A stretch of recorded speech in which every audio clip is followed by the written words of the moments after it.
Bago tayo magsimula, gusto ko lang batiin ang bagong miyembro natin ngayong buwan. Shout out sa iyo Nel John Gabreza. Shout out sa iyo Dalman Gabaisen. Shout out sa iyo Remart Posadas. Shout out sa iyo Nil de la Cruz. Shout out sa iyo I Am Me.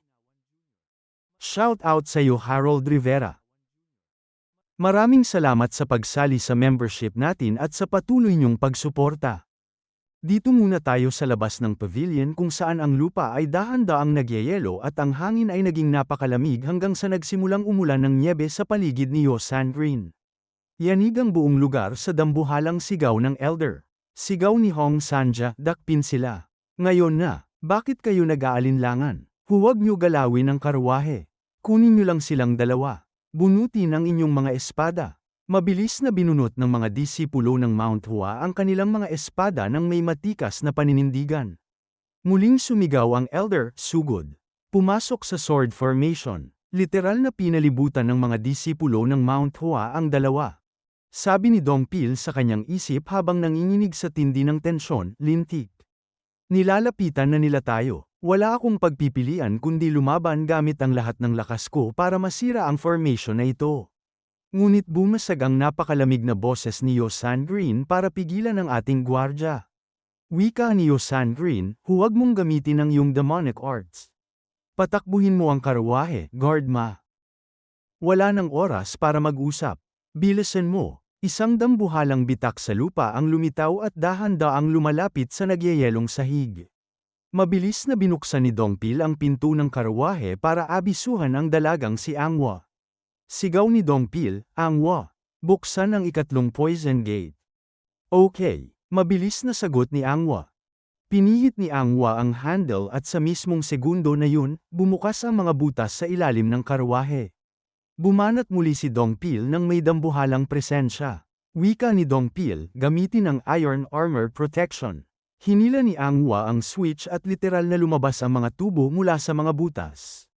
Paandarin mo kapag nagbigay ako ng signal, at sa pangalawang signal, buksan ang ikatlong poison gate, huling utos ni Dongpil. Okay, sagot ni Angwa habang inihahanda ang kanilang depensa. Napakalupit na eksena, yanig ang buong paligid ng magsalpukan ng dalawang dambuhalang pressure. Dahil sa tindi ng impact, biglang may lumabas na dugo mula sa bibig ni Yosan Green. Sabi ni Yosan Green sa kanyang isip habang binalot ng pighati ang kanyang mukha, magiging masama ito kung gagamit pa ako ng mas maraming Ice Essence Divine Arts. Ang internal injury ko ay sapat na para maging malubha. Napansin ito ni Guang Sanja at literal na napatigil ang kanyang hininga sa gulat. Wika ni Guang Sanja, mukhang ang katawan ni Yosan Green ay umaabot na sa kanyang limitasyon, habang ang buong grupo ay formal nang nakikipagpatayan sa gitna ng dambuhalang sword formation ng Mount Hua. Habang nanlilisik ang mga mata ni Guang Sanja, seryoso niyang sinuri ang humihinang presensya ni Yosan Green. Sabi ni Guang Sanja sa kanyang isip habang ngumingiti ng may panghahamak, dahan-daang nababawasan ang cold chi. Masyado na niyang pinipilit ang kanyang sarili. Ang dami ng cold chi na inilabas niya ay talagang napakatindi, pero sigurado akong naubos nito ang malaking bahagi ng kanyang internal energy. Napakalupit. Biglang tumalon si Guang Sanja papalapit kay Yosan Green para umatake ng may matikas na paninindigan. Sigaw ni Guang Sanja, ngayon na. Literal na napatigil ang hininga ni Yosan Green sa gulat. Pero sa isang pikit mata, hinarang ng tapat na si Dongpil ang atake. Wika ni Yosan Green, guardma. Sabi ni Guang Sanja sa kanyang isip habang yanig ang kanyang kaisipan sa tindi ng gulat, isang hamak na kutsero lang, hinarang ang aking espada. Mabilis na tumalsik ang mga kislap ng bakal mula sa kanilang pagtatagpo. Napilitang lumayo si Guang Sanja nang may pait sa kanyang boses. Wika niya, Cook. Sa tindi ng pagod, dahan-daang napaluhod at bumagsak si Yosan Green. Mabilis na sumigaw si Dongpil sa tindi ng pag-aalala, Miss Yo, ayos ka lang ba? Ngunit hindi tumitigil si Guang Sanja at binitawan ang kanyang dambuhalang utos. Sigaw ni Guang Sanja, isagad ang kapangyarihan ng sword formation. Ang pressure sa lupa ay dahan-daang gumagalaw patungo kay Dongpil nang may nakakangilabot na bilis. Hindi, walang oras para iwasan ito.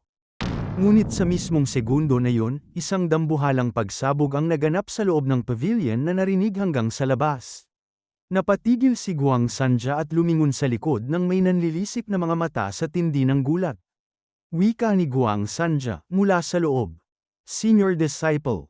Habang ang atensyon ng Mount Hua ay nakatuon sa pagsabog, mabilis na binuhat ni Dongpil si Yosan Green at isinakay sa loob ng karwahe.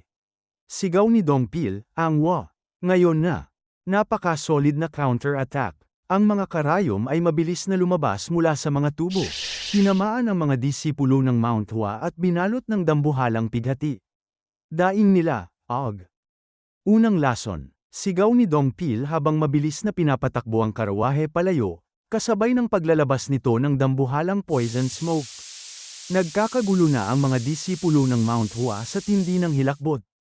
Lason nitong gas. Lumayo kayo. Lumayo sa gas. Ngunit sa gitna ng usok, biglang may napansin si Guang Sanja mula sa kanyang likuran, isang presensya na parang langit na bumabagsak sa bigat. Hinarap siya ng ating bida nang may napakakalmadong tono pero nanlilisik ang mga mata sa tindi ng pang-uuyam. Wika ng ating bida, akala ko ay tumakas na kayo dahil pinahahalagahan niyo ang inyong mga buhay, pero sa tingin ko ay sinusubukan niyo palang kumuha ng hostage sa halip. Mukhang ang tapatan sa pagitan ng ating bida at ng natitirang puwersa ng Mount Hua ay pormal ng uukit ng isang madugong kasaysayan sa Yik-ang. Hinarap ni Guang Sanja ang ating bida nang may nanlilisik na mga mata habang binalot siya ng dambuhalang pagtataka. Wika ni Guang Sanja, ikaw? Kailan pa? Literal na binalandra ng ating bida ang nakataling Mount Hua leader sa lupa nang walang pag-aalinlangan. Napakalupit na revelasyon ang bumalot sa isipan ng elder. Wika ni Guang Sanja, senior disciple. Kayo, gumagamit ng ice arts at isang karwahe na nagpapaputok ng mga palihim na sandata pati na rin poison gas. Sino ba talaga kayo? Hinarap siya ni Sorayang nang may napakakalmadong tono pero bakas ang dambuhalang pang-uuyam. Wika ng ating bida, palagi na lang ang mga taong malapit ng mamatay ang may pinakamaraming tanong. Tumahimik ka. Sigaw ni Guang Sanja habang nanggigigil sa galit. Mabilis na iwinasiwas ni Guang Sanja ang kanyang espada sa ere para lumikha ng isang aura slash patungo sa ating bida. Ngunit yanig ang kanyang kaisipan dahil ang aura slash ay hindi man lang tumagos sa kalasag na bumabalot sa ating lodi. Sabi ni Guang Sanja sa kanyang isip habang binalot ng matinding hilakbot, ano? Ang aking sword aura ay naglalaho. Ito ay demonic energy. Literal na napatigil ang mundo ni Guang Sanja at nagsimulang manginig ang kanyang buong katawan. Wika ni Guang Sanja, ikaw ba ay mula sa demonic cult? Sa wakas at na-realize mo rin, napakalamig na hirit ni Sorayang. Sa isang pikit mata, mabilis na sinipa ng ating bida ang ulo ni Guang Sanja at literal na tumalsik ito palayo. Bumagsak ang katawan ni Guang Sanja sa kanyang mga tuhod habang ang mga disipulo ng Mount Hua ay nanginginig sa tindi ng takot. Hinarap ng ating bida ang kumpol ng mga disipulo nang may matikas na paninindigan. Wika ni Sorayang, mayroon ba sa inyong gustong maghiganti para sa inyong elder at sect leader sa ngalan ng Mount Hua? Pinagpapawisan at hindi na makapagsalita ang mga disipulo sa tindi ng pressure na inilalabas ng ating bida. Wala, tipid na tanong ni Sorayang. Napakalupit na eksena, tinapakan ng ating bida ang ulo ng Mount Hua leader. Wika ng ating bida, sa tingin ko ay hindi kasing halaga ng mismong sekta ang buhay ng sect leader nyo. Anong hinihintay nyo? Umalis kayo sa harapan ko. Pagkalipas ng ilang sandali, sa isang liblib na bundok, kasalukuyang kinakausap ng ating bida ang kanyang bihag ng may napakaseryosong mukha. Wika ng ating bida, tapos na ang papel nyo ngayon. Magaling ang ginawa nyo. Sa loob ng kalahating oras, magagamit mo na muli ang iyong internal energy. Dapat ay makabalik na kayo ng kayo lang. Hinarap ng gwardya ang ating bida nang may nanlilisik na mga mata habang binalot siya ng matinding puot. Wika ni guard siya, ikaw, hahanapin at papatayin kita.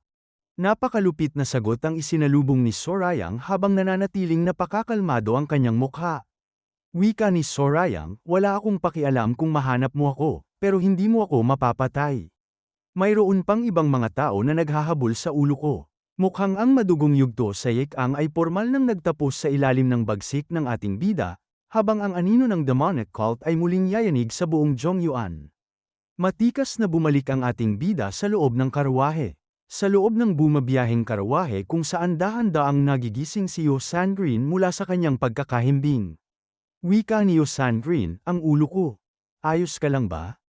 Tanong ni Sorayang. Hindi talaga, tipid na sagot ng dalaga habang bakas ang pighati sa kanyang mukha. Bumanat ang ating bida nang may matalas na obserbasyon tungkol sa kapangyarihang ipinamalas ng dalaga. Wika ni Sorayang, yun ba ang Ice Essence Divine Arts? Ang binanggit ng kapatid mo? Oo, kamangha-mangha, di ba? Sagot ni Yo Sangrin nang may bahid ng katuwaan.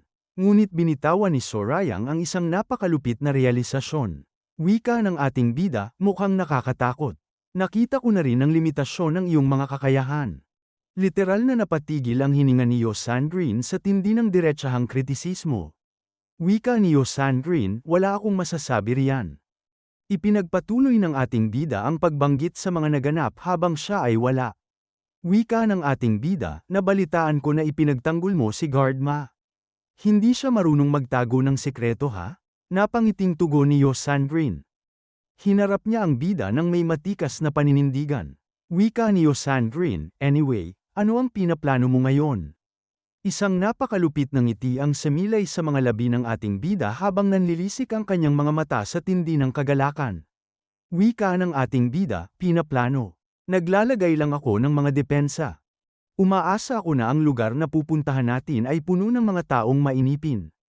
Samantala, lumipat ang eksena sa Righteous Heavenly Alliance Leader Pavilion kung saan ang hangin ay mabigat sa dambuhalang politikal na intriga. Hinarap ni Dam Seyong ang kanyang kasama nang may napakaseryosong mukha. Wika ni Dam Seyong, ang Mount Hua Sect Leader ay nagpaplano na naman ng masama. Nagbukas siya ng isang maliit na merchant union na matatagpuan sa pagitan ng Shanxi at Hubei. Bumanat ang Zhongnan Sect Leader na si Sanggak nang may matikas na paninindigan. Wika ni Sanggak, syempre, hindi ito ginawa gamit ang sarili niyang pera. Sa tingin ko ay kinumbinsi niya ang iba pang mas maliliit na merchant union. Naiintindihan ko, maikling tugon ni Dam Seyong habang sinusuri ang bawat anggulo ng sitwasyon. Diniina ni Sanggak ang kawalan ng respeto ng leader ng Mount Hua sa alliance. Wika ni Sanggak, syempre may karapatan siyang palawakin ang negosyo ng kanyang sekta, pero dapat pa rin siyang mag-report sa iyo bago gawin ang ganoong bagay. Dagdag pa ni Sanggak nang may matikas na paninindigan, ito ay isang bagay na pinagkasunduan ng lahat ng mga dating pinuno na gawin, kaya lumagpas na siya sa linya. Ginagawa lang niya ang anumang gusto niya. Hinarap siya ni Dam Seyong nang may napakakalmadong tono habang binalot ng dambuhalang kuryusidad. Wika ni Dam Seyong, sa tingin ko ay kailangan ko siyang makatagpo para sa tsaa. Walang magandang maidudulot ang pag-asta ng masyadong kapansin-pansin. Muling bumanat ang sect leader ng Zhongnan para magpakita ng kanyang hindi matitinag na suporta. Wika ni Sanggak, alam ko na napakarami ninyong ginagawa. Pakiusap, ipaalam niyo sa akin kung kailangan niyo ng anumang tulong. Marami kaming makakatulong sa Zhongnan. Humalakhak ng bahagya si Dam Seyong habang nanatiling seryoso ang kanyang mukha. Wika ni Dam Seyong, haha. Maganda yan. Ngunit sa kanyang isip, binalot siya ng matinding pang-uuyam sa tindi ng pagpapakumbaba ng kausap. Sabi ni Dam Seyong sa kanyang isip, isang pinuno ng sekta na nag-aalok na maging mga kamay at paa ng Righteous Heavenly Alliance. Sige, patuloy mo lang na ibaba ang iyong sarili ng ganyan. At sa mismong segundo na yun, yanig ang buong pavilion nang biglang dumating ang isang mensahero at sumigaw ng may tindi ng kaba. Sigaw ng mensahero, isang ulat para sa Alliance Leader. Bumasag ang boses ni Dam Seyong, magpatuloy ka. Literal na napatigil ang hininga ng lahat sa loob ng silid sa tindi ng rebelasyong ibinagsak ng mensahero. Wika ng mensahero, si Hong Sanja, ang sect leader ng Mount Hua Sect, ay kinidnap. Napakalupit na balita. Seryosong nagulat at napaatras ang dila ni Sanggak at Dam Seyong sa tindi ng gulat. Wika ni Dam Seyong, sino ang may gawa nito? Binitawan ng mensahero ang impormasyong yayanig sa buong Jianghu. Wika ng mensahero, sinusubukan naming alamin yan sa ngayon, pero, may mga bakas ng sa tingin namin ay martial arts ng Ice Palace.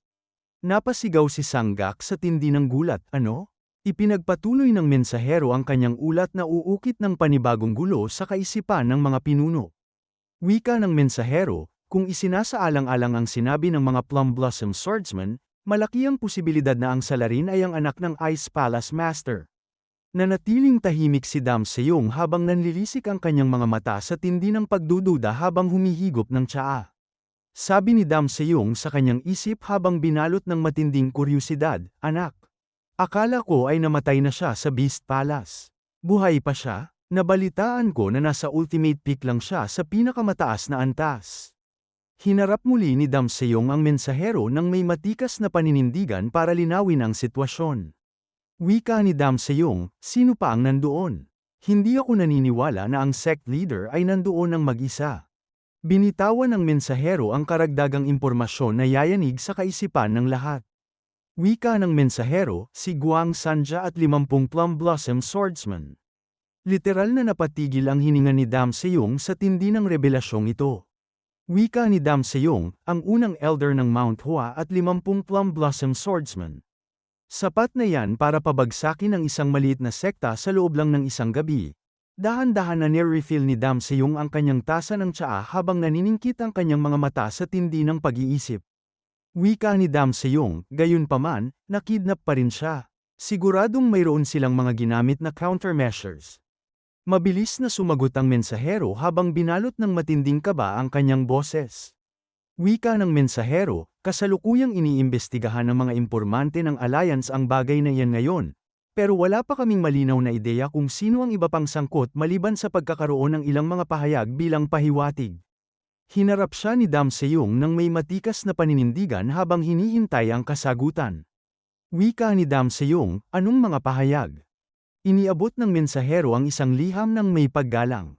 Wika ng mensahero, "Ito po."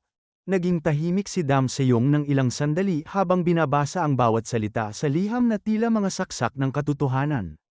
Wika ni Dam Seyong, "Isang karwahe na nagpapaputok ng poison gas at mga stealth weapon." "Ano? Mayroong 3, marahil 4, at ang gwardya ay napakahusay. Bukod pa rito." Tumingin si Dam Seyong kay Sanggak nang may nanlilisik na mga mata sa tindi ng realisasyon. Wika ni Dam Seyong, "Mukhang papunta sila sa Shanxi." Napatitig si Sanggak sa tindi ng gulat at napaatras ang dila. Wika ni Sanggak, "Shanxi." Mabilis na sinunog ni Dam Seyong ang liham sa kanyang kamay nang may napakalupit na awtoridad.